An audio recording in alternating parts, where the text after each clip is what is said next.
Now, I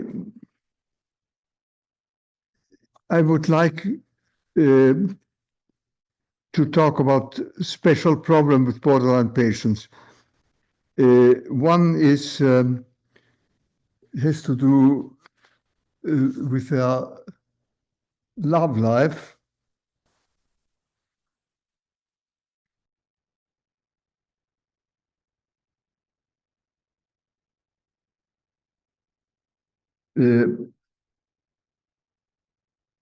One has to do with their love life. In contrast to normal love relations, here the object relation of their love objects are, of course, disturbed. They have very contradictory, regressive, ambivalent relations with their partners. So usually there are severe couple conflicts or partner conflicts. At the same time, there may be a much greater sexual freedom than what we found in sexual difficulties in neurotic patients. There's less repression and more splitting. So there is a possibility of dissociating the sexual behavior from their emotional conflicts. And they may have great sex with the same partners with whom they have rage attacks and fights and conflicts. And at the same time, they do, usually the better functioning one do have a capacity for dependent relationships, for emotional engagement. So paradoxically, their sexual relations are richer and more human than that of the patient whom we just saw in the supervision with a narcissistic structure.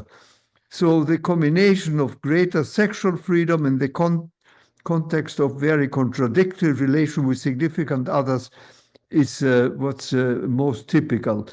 Sometimes this may get exaggerated in the form of a sexual promiscuity, but that is really a search for dependency needs. We often find that in adolescents who are trying to separate from their parents, refuse the dependency on the family, but look for newly dependent relationship by adolescent lovers. So they get involved in sexual relationship without much erotic enthusiasm, and using sex as a way of obtaining dependent relationship. And of course, sometimes it may be simply masochistic acting out as part of the activation of polymorphous sexual tendencies, which is quite frequent in general in adolescents. So we may also find here perversions, but indifferent with perversions at the neurotic level.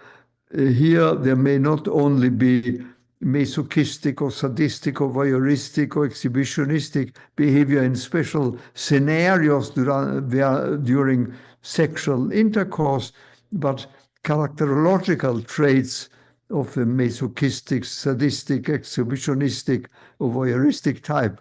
So the perversion seeps over into the character structure. There's not a neat separation between the scenario, the love scenario, and the rest of the functioning of the individual. In adolescence, or also adults with borderline personality disorder who have some deterioration in superego functioning, there may be irresponsibility in their relationship with significant others. They don't, the moral or ethical dimension of the relationship suffers in addition to the chronic fighting going on. They carry out poor object choice because of the identity diffusion, the lack of intelligent awareness whom they are selecting. And they may show the chaotic instability in their love relations that may impress one as terrible chaos, but in fact is a combination of the borderline personality disorder and the emergence of polymorphous sexuality in adolescence. And it has good prognosis for treatment if the object relations get normalized in a good transference-focused psychotherapy or analytic psychotherapy. The sexual life automatically falls well into place. Sometimes the identity fusion takes the form of bisexuality. So it is as if they were really bisexual in the sense of getting sexually interested and excited by both men and women, if they are men or if they are women. And if there has been history of particular traumatic childhood or past, then the consequences of chronic traumatization and the unconscious efforts to repeat the traumatic situation in an effort to resolve it repeats itself in their establishing love relations with inappropriate objects as a way of repeating erotic conflicts from the past in an unconscious effort to solve it and getting themselves in all kinds of complicated situations.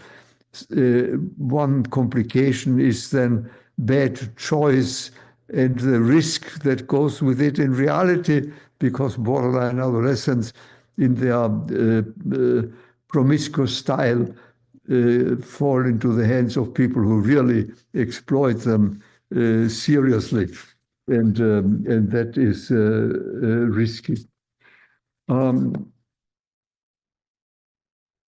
Okay.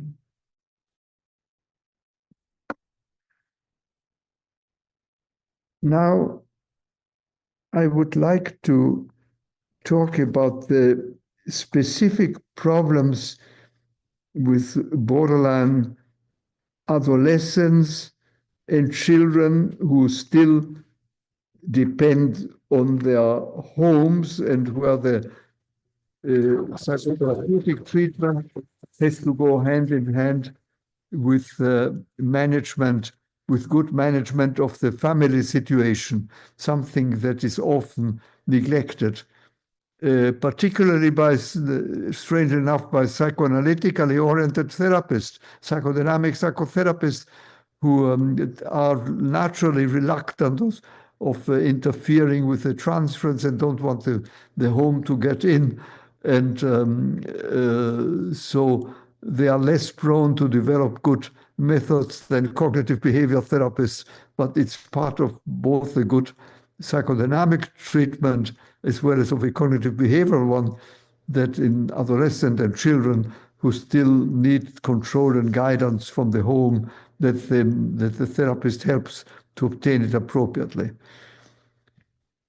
And this brings us to the diagnosis of identity diffusion in adolescence and its differentiation from identity crisis. Now, normal adolescents may not undergo through any identity crisis at all. Many adolescents are terribly normal, more than we suspect, more normal than their parents for sure.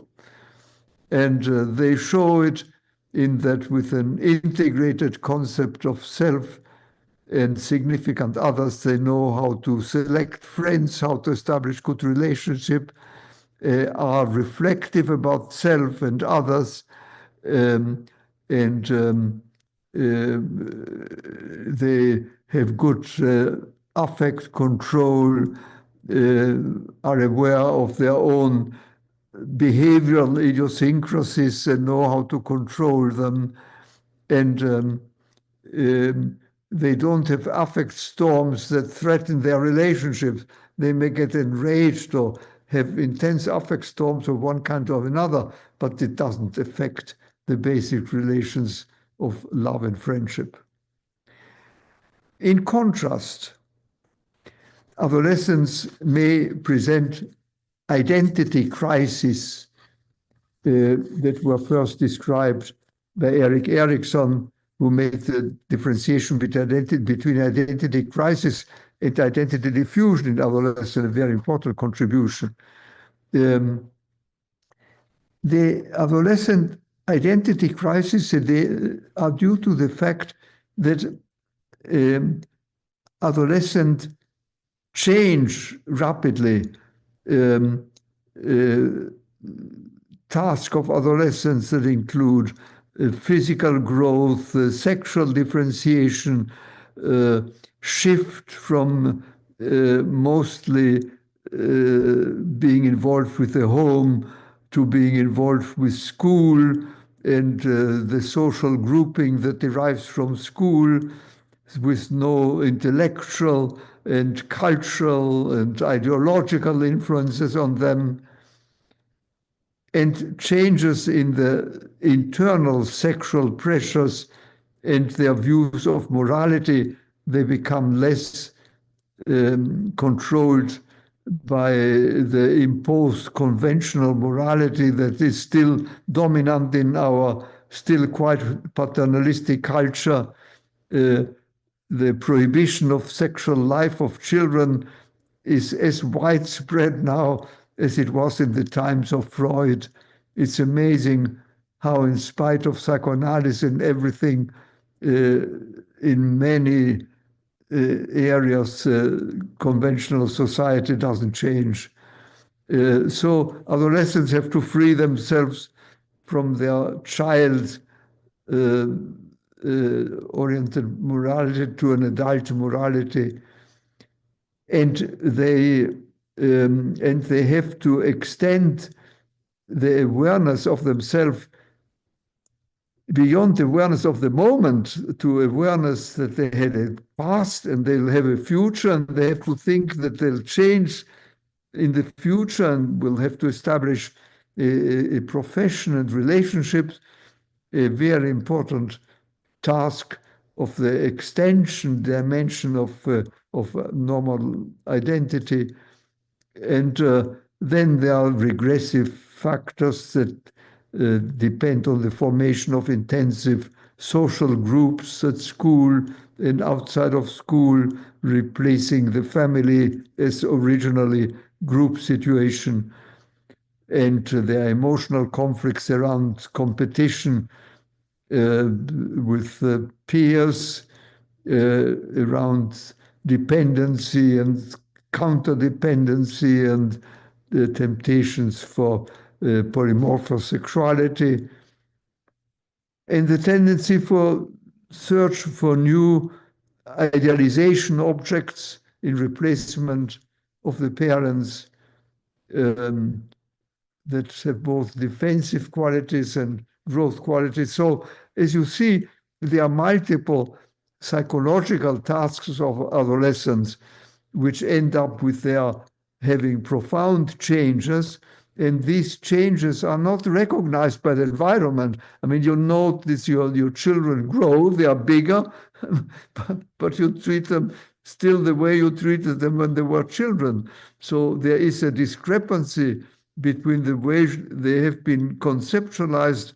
and their self-perception. There is a disjunction between perception of self in change and the perception imposed by an environment, particular family environment, that doesn't recognize the changes. And this brings about pressure on identity and creates identity crisis quite frequently. Not always, but sufficiently frequently to raise the question of differential diagnosis with identity diffusion. How do identity crises show?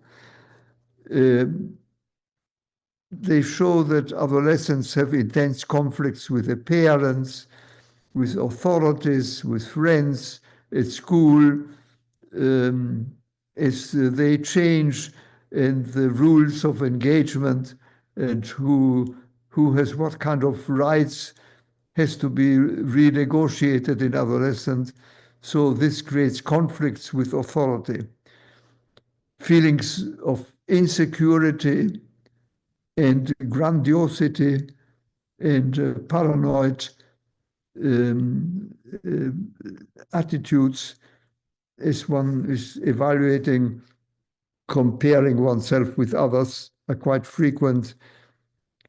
There may still be fearfulness about establishing intimacy, insecurity about first love relations, fearfulness, hypersensitivity to frustration and disappointment, and then the struggles around gender identity, the preferred patterns of sexual behavior and whether they fit together or not, the capacity for intimacy, to what extent it exists now for a new intimacy with a new partner, a totally new experience in life. They will need,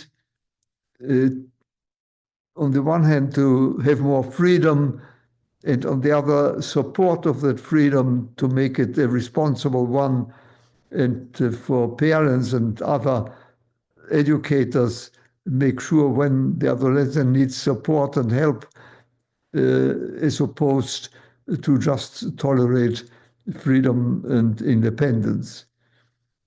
And there are crises in insecurity regarding commitment to ideals, ambitions, fearfulness about the future, and hope and fantasies of triumph and greatness.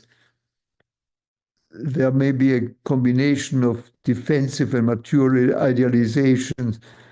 There are new personal commitments and loyalties. The parents can be hated, but they are viewed realistically. That is not lost. And there is a lack of emotional control in relation, as opposed to the stability of their awareness of others. So identity crisis is insecurity in all of these areas, but maintenance of the stable love relations from childhood, maintenance of the capacity to differentiate realistically all those who are intimately connected to the adolescents, maintenance of the capacity for normal idealization in contrast to its complete absence in as part of identity diffusion. So one can see that normal identity is maintained in spite of all these conflicts having to do with the lack of consistency between the view of themselves and their relation and that of significant others, particularly of parents who don't yet accept the new identity. In contrast, if there is true identity diffusion, which indicates severe psychopathology, then we have all the manifestations of borderline personality organization, incapacity for a realistic assessment of the personality of the most significant others, unrealistic, totally unrealistic and split, idealized and persecutory views, emergence of depression and anxiety, severe mood swings, emotional crisis, intense aggression, violent sexual chaos, and antisocial behavior with individuals and groups. So when you have an adolescent with impulsivity and sexual promiscuity and rebellious behavior at home and school, and severe mood swings, you wonder, is that identity diffusion or is that identity crisis? You can tell by the capacity to maintain a differentiated view of significant others, maintain the depth of relationship in spite of conflict, realistic ideals and aspirations beyond self-survival, in contrast to identity diffusion, in which there are severely distorted relations with the most important people, incapacity to have mature ideals and projections into the future, general emotional instability, and of course the sharply splitting relation between idealized and persecutory one. So it is not too difficult to make the differential diagnosis. Consider identity crisis is almost a normal, or we might say a normal manifestation of adolescent identity, not to be confused then with identity diffusion, maintenance of capacity for good ideals, views of the future, realistic assessment of social situation, and capacity for understanding and depth of the relation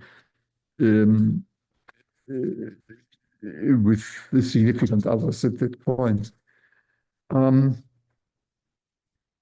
This is what I wanted to say, and this may be a good place also to talk about general prognosis of treatment at all ages. With a patient with borderline personality disorder, in general, with treatment, the prognosis is good.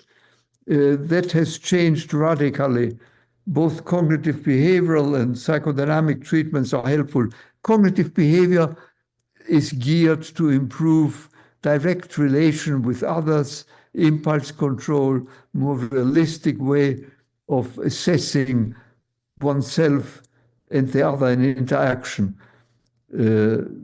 Psychoanalytic treatment permits changes in the personality, normalizing identity. And from that viewpoint, when indicated, it's really preferable. But sometimes the problem is not serious enough to warrant the intense long-term treatment that's given by TFP, and a brief cognitive behavioral approach may be sufficient to help an adolescent over that period of time, and later on one can see what's really the best treatment in the long run. In general, there is good prognosis for adolescents who have a capacity for real intimacy and investment in love relations, who are engaged in passionate engagement, passionate about love, but also passionate about ideals, sport, culture, politics, religion, who have creative interests and limited antisocial behavior. If there's absence of antisocial behavior, that itself already is a positive prognostic factor. And they don't show marked self-destructiveness. Some self-destructive tendencies are universal. We all behave at times in ways that are damaging to our own interests. As you introspect, you'll discover your way of being self-destructive at time. So if that can be diagnosed by the individual and controlled, that's good prognosis. Capacity for honesty, good superego function. Capacity to engage in a therapeutic relationship is in itself a positive indicator. And to have a good supportive, in contrast to a destructive social environment and support system. In addition to the specific prognostic indicators, of course, the general prognostic indicators for the treatment of all personality disorders stands with borderline patients. The more severe the identity diffusion, worse, the more loss of fine, subtle social tacts, the worse, although that can change rapidly with the treatment. The better the patient functions in school, work and profession, love and sex, social life, and use of free time. Of course, all of these indicate by themselves to what extent functions have been maintained. Aggression is not excessive. Narcissistic features are not excessive. There is no social behavior. There is sufficient support, psychosocial, human support, financial support,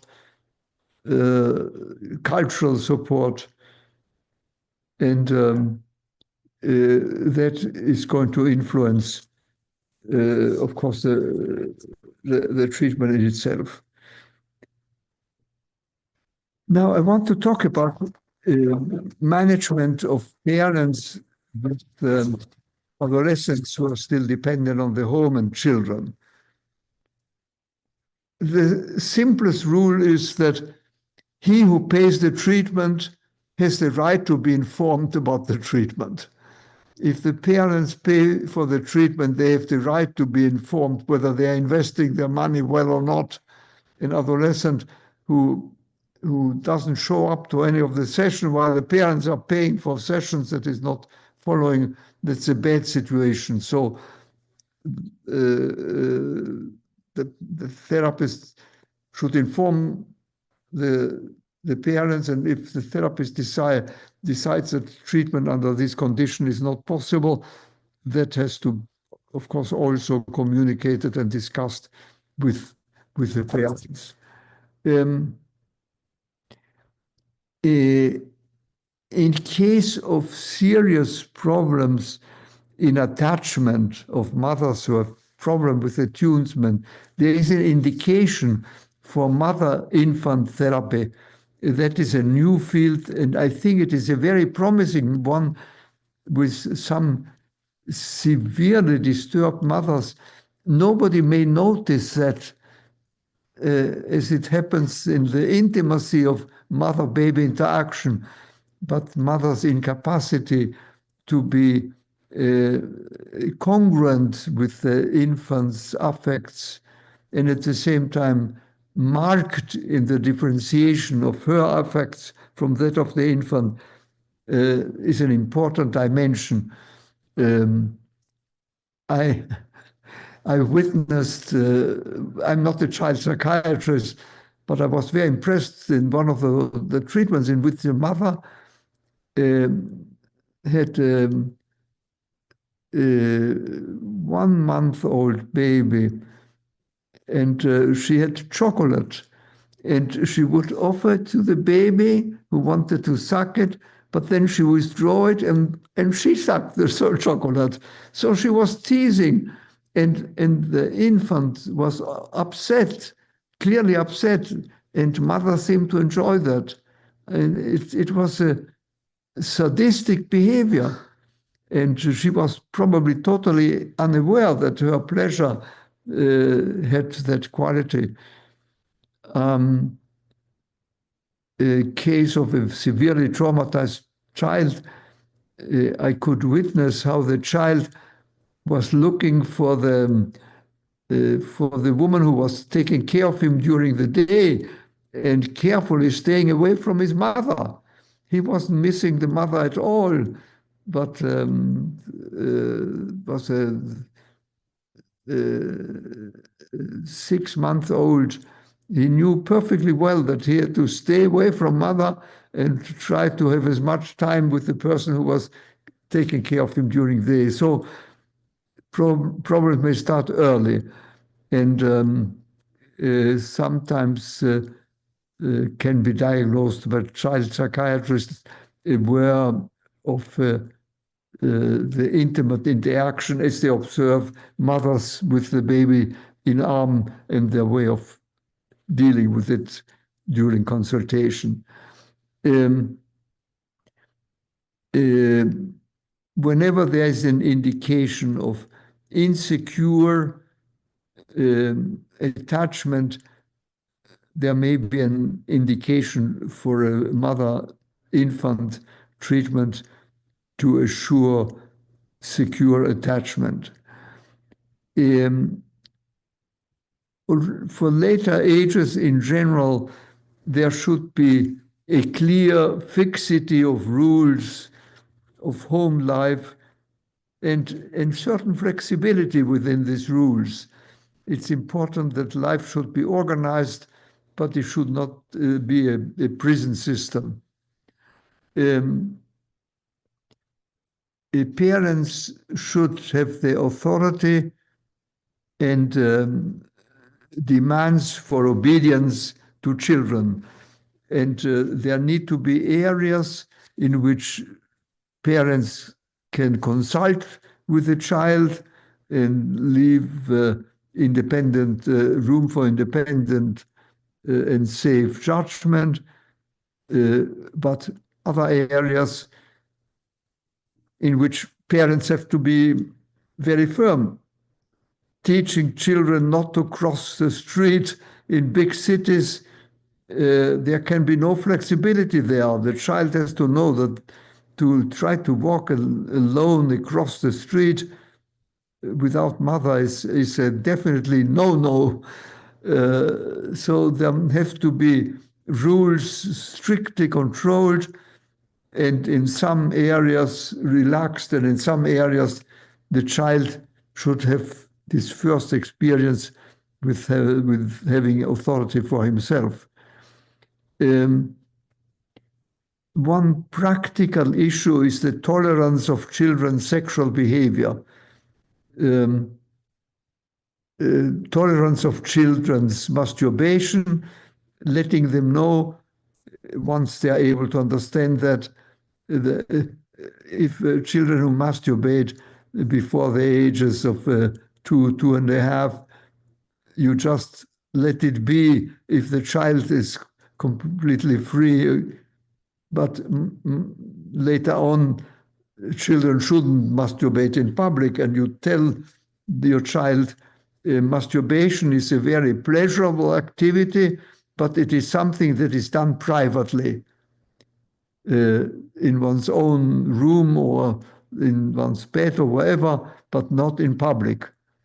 I think that's a realistic way in contrast to the effort to suppress it, which are still widespread and really serve only an old-fashioned sense of morality and interfere with the normal development of erotic potential, which is expressed in masturbation. In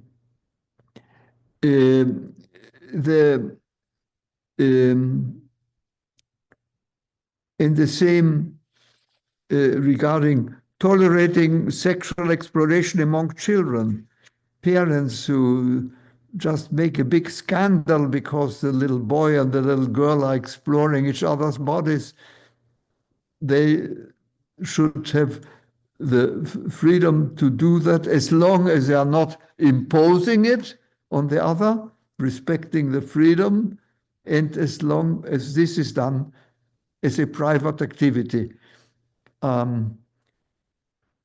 I don't know whether you have seen the old film by Buñuel caricaturizing bourgeois morality in that it speaks a world in which eating is a shameful activity. So you have to go into the toilet to eat. And once you have eaten in the toilet, you come back for a deeper conversation. It would be most shameful to eat in the presence of other people. It is a wonderful film that makes the point very well. About eating, children may have eating preferences, and as much as one can agree with them and they are healthy and they are not attentive against the children's health, obviously food should be something pleasurable and shouldn't be something imposed. Children with eating disturbances are a special problem. We're not going to discuss it here now. But in general, then, again, being tolerant about different tastes and likings and respecting them,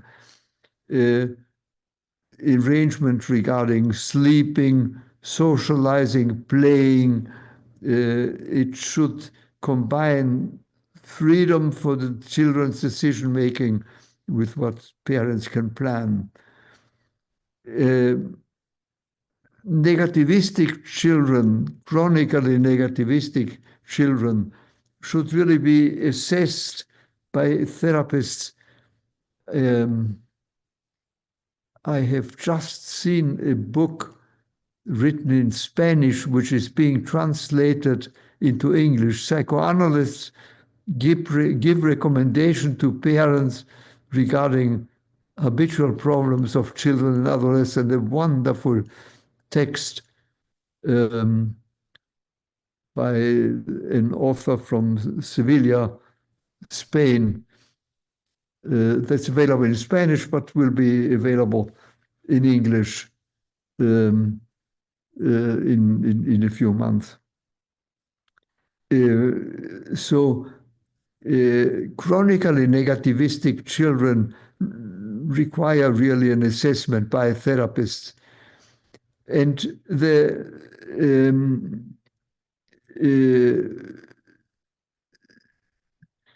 general rules of engagement are that the therapist has full authority within his office, within the doors of the office, of the floor of the therapist.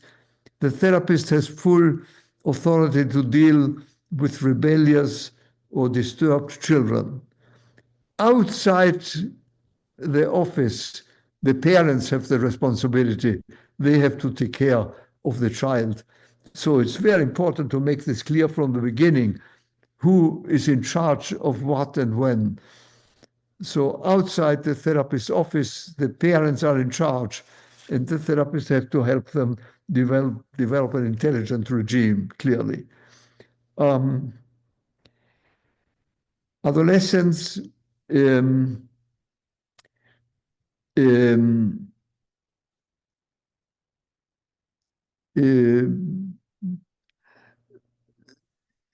are learning from the relationship between their parents, how couples relate to each other. So parents should feel free to express their publicly appropriate demonstration of love and intimacy, in contrast to parents acting rigidly and as if they had nothing to do with each other. And in general, it's advantage that parents act as a team and not contradictory, although there may be circumstances where the parents have to confess to the child that they are in disagreement, and that gives the authority really to the child to what to do if the parents have contradictory ways of dealing with the situation. But that should be really the exception.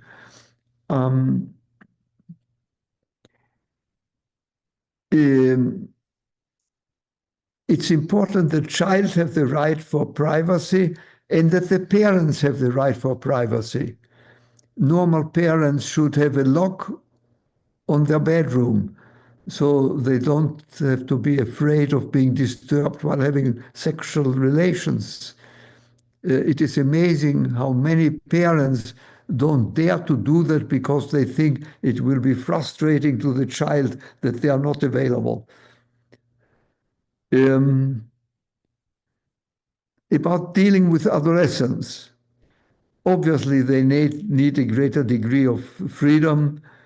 The house should not be a prison, but it shouldn't be a railroad station either. In other words, there should be certain house rules that have to be followed as long as adolescent lives in the home, but with due recognition of his own independence. The authority of the parents must be assured in areas where they should have that, such as the need and the authority to control antisocial behavior by their adolescent child. The rules how should be firm, stable, reasonable, and the parents should provide children where they can't get that information otherwise, so about the appropriate information regarding sexual behavior. I don't know how much in Ukraine this is done in the school, but they should be alert to the risk of infectious diseases and unwanted pregnancy, so that if adolescents are going to have sexual intercourse, they should avoid it with unknown others. And if they get into a situation, it should be always protected sex, protected against against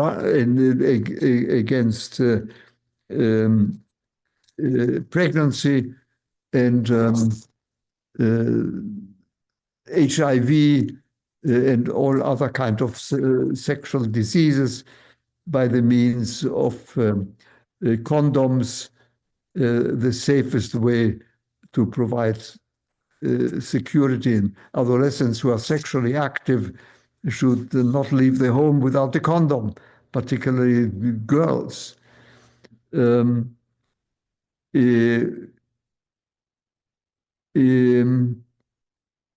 Parents, the rules should continue to be firm, stable, reasonable, and the sexual behavior of the children should be protected to their privacy as long as they get all the information, as I just mentioned. They usually get information from school, from their social groups. But it is amazing the number of sexually inhibited children who never get any information. And so then parents might be of help. In case of transgender conflicts that are so prevalent nowadays, one has to differentiate children who think they are of the other gender, boys who have a conviction that they are girls, girls who have the conviction they are boys, which develops in the first years of life and may be really very convincing and derived from a combination of genetic and assignment issues. I have no time to talk about that today, but in general, those very early transgender orientation have to be respected and very often end up with a transgender intervention, hormonal operation that permit a child to change gender.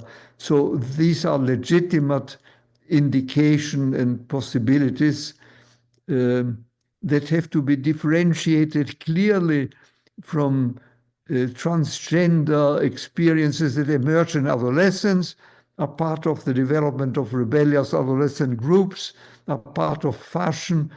Right now we are in such a current of fashion to accept any adolescent who wants to change gender, and they are very often unrealistic, follow a kind of ideological giving in to whatever defensive operations are developed in adolescence regarding sexuality, and at the end lead to conflicts and regrets and bad solutions.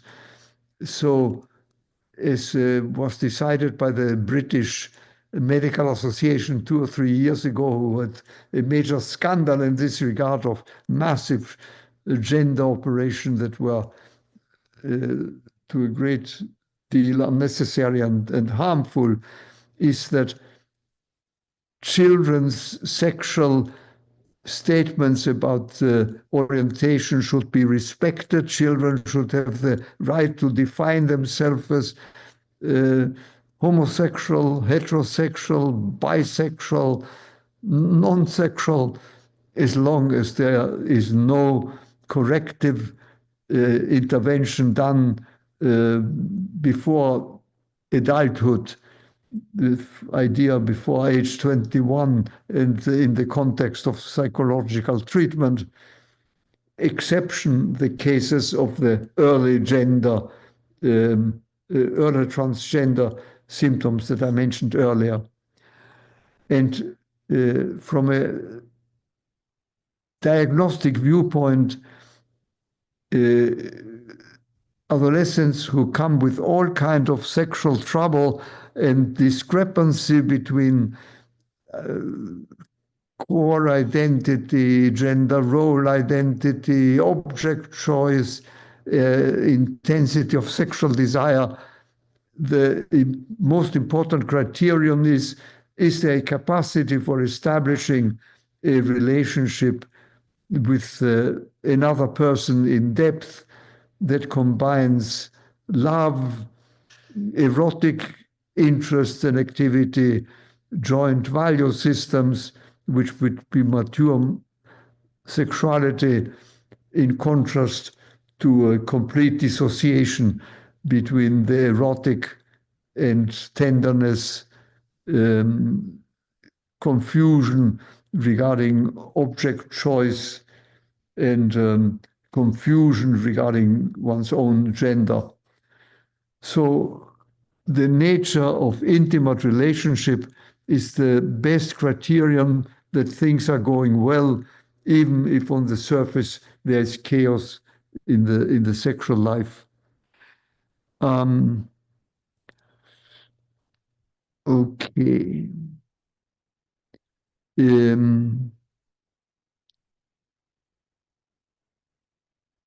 school is really a responsibility of adolescents. Ideally, all conflicts with the school should be taken care of adolescents with the school. If they are not able to do it and the parents need to be involved, they should get their marching orders from the school and respect the school's orientation. And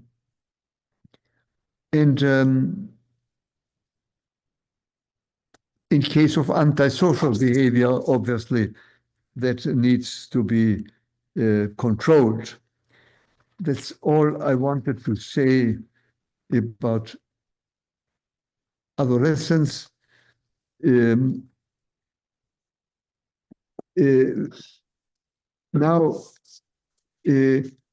the particular treatment of suicidal threats, we have already talked about the diagnostic aspect of it. Now I want to go into the therapeutic. You have an adolescent with suicidal behavior. First question, is it part of depression or not? If the suicidal behavior is not part of a depression of any kind, it's characterological and should be treated psychotherapeutically. If it's part of a depression, it is a major depression or a characterological depression. Major depression, psychopharmacological treatment, probably hospitalization. If there are suicidal tendency, major depression, suicidal tendency, always hospitalization, be safe. If there's serious suicidal ideation, but it seems to be a dysthymic reaction, then you decide from case to case whether the patient can be trusted to be treated on an outpatient basis. These are delicate decisions depending on various factors. I've already talked about this earlier. Now, the most frequent situation is a characterologically based suicidal tendency within a characterologically based depression or dysthymic reaction. Adolescents who are saying, I'm going to kill myself. And our treatment approach, after having raised the diagnostic questions that I just summarized, once you have decided this adolescent is going to be treated, is part of psychotherapy on an outpatient basis. And an optimal method is, of course, to establish conditions for treatment.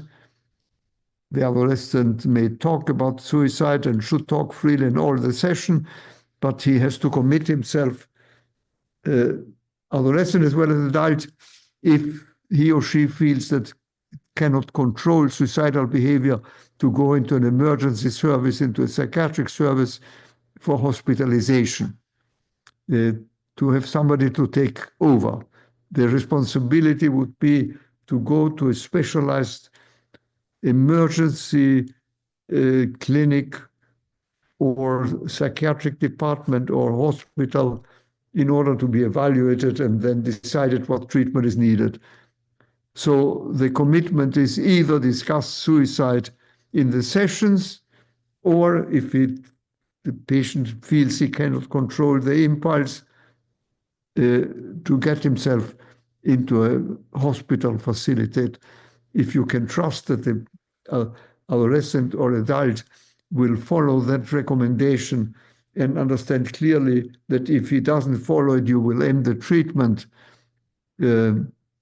that gives you the space to then treat it psychologically, psychotherapeutically. And what we do is to tell the patient, I understand that one would want to commit suicide if life is intolerable.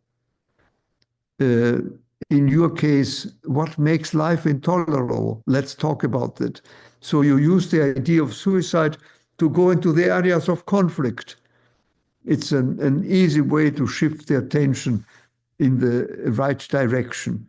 And you usually discover pretty soon what the issues are that have to be discussed and dealt with.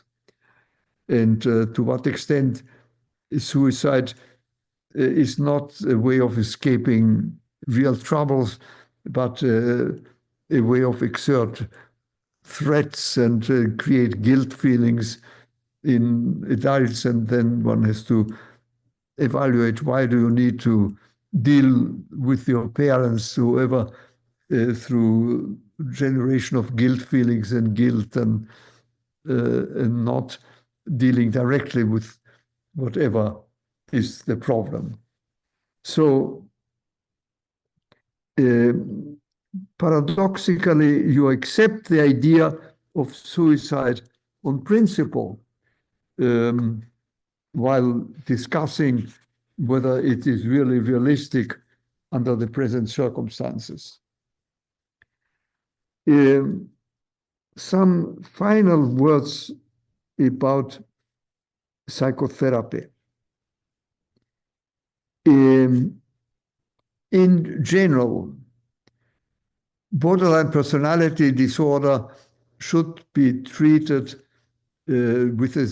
ideally with a psychodynamic psychotherapy. Transference-focused psychotherapy is an ideal treatment. If that's not available, at least one other psychodynamic psychotherapy, although transference-focused psychotherapy is the most ambitious, it's the only one that attempts to bring about fundamental personality change. The other psychodynamic psychotherapy are trying to bring about improvement in functioning, using the resources of the patient to help the patient improve functioning, improving the relation between self and others, without attempting to change the basic personality to resolve the identity diffusion. Purpose of TFP, of transference-focused psychotherapy, is to resolve the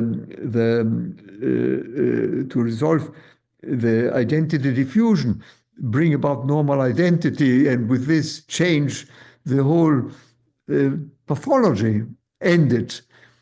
So if that is possible, it's ideal. If it is not possible, mentalization-based psychotherapy is a way of improving immediate interpersonal function, and it's an easier technique and more easily available, and with less time commitment, and with less need for highly specialized training. Another alternative is supportive psychotherapy from a psychodynamic viewpoint. Supportive psychotherapy has shifted significantly. I don't have time to go into details about this here, but a contemporary view of psychodynamic psychotherapy is indicated in the mildest cases that can be treated without having to go through full transference-focused psychotherapy, and in the most severe cases in which transference-focused psychotherapy is contraindicated. And that is a way of being able to treat patients with such contraindications for transference-focused psychotherapy: limited intelligence below IQ, say 85, severe secondary gain that cannot be controlled, severe antisocial behavior, the control of which veers the treatment into a supportive direction, a complete lack of any capacity for introspection of the part of the adolescents, total failure or unavailability of any support system, so that the therapist becomes the only support system of the individual for practical reasons. Under those conditions, supportive psychotherapy may be helpful and very effective. This is not a specific treatment for borderline personality disorders, but for all patients with severe personality disorders or borderline personality organization. Cognitive behavioral treatments, particularly DBT, dialectic behavior therapy developed by Marshall Linehan, is an effective treatment for concrete symptoms that may be treated in a behavioral cognitive way, certain impulsivities, phobic reaction, inappropriate social interactions of a specific kind that can be defined, singled out, and dealt with cognitive behavioral methods.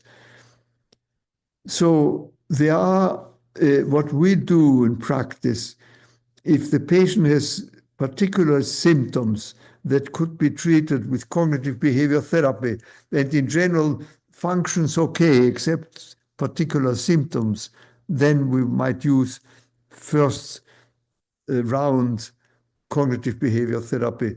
If the entire life is a shambles, if there are conflicts of all types simultaneously, then it's better to have a psychodynamic psychotherapy, and ideally to have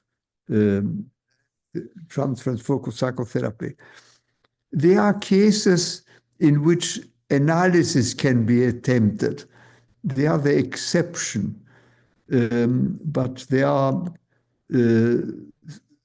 certain borderline patients who have enough affect control, maintenance of ordinary life situation, so they don't need to be controlled, and the attitude of the therapist may really be corresponding to a standard psychoanalytic treatment. Some may be psychoanalyzed, obviously only those of the higher level that I mentioned for borderline patients, in which capacity for long-term relationship is maintained, although these relationships may be conflictual, in which ordinary life, personality function in work and profession, love and sex, social life, family, free time are largely preserved. In those cases, psychoanalysis itself may be attempted, but in the large majority of cases, it's preferable to do transference-focused psychotherapy, or if contraindicated, mentalization-based therapy, or cognitive behavior therapy, or within the dynamic field, brief psychodynamic supportive psychotherapy, or the kind of support, analytic and supportive elements using psychotherapy that was developed in the older American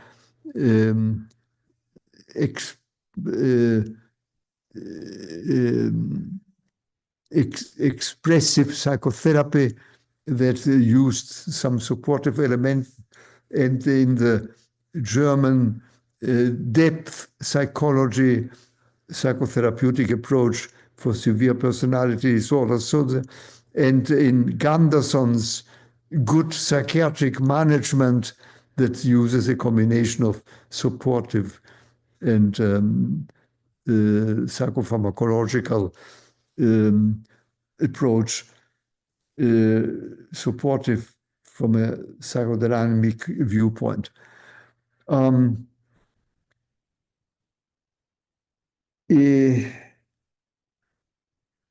I think that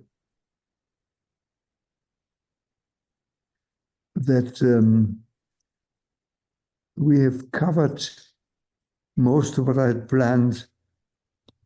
So thank you for your attention.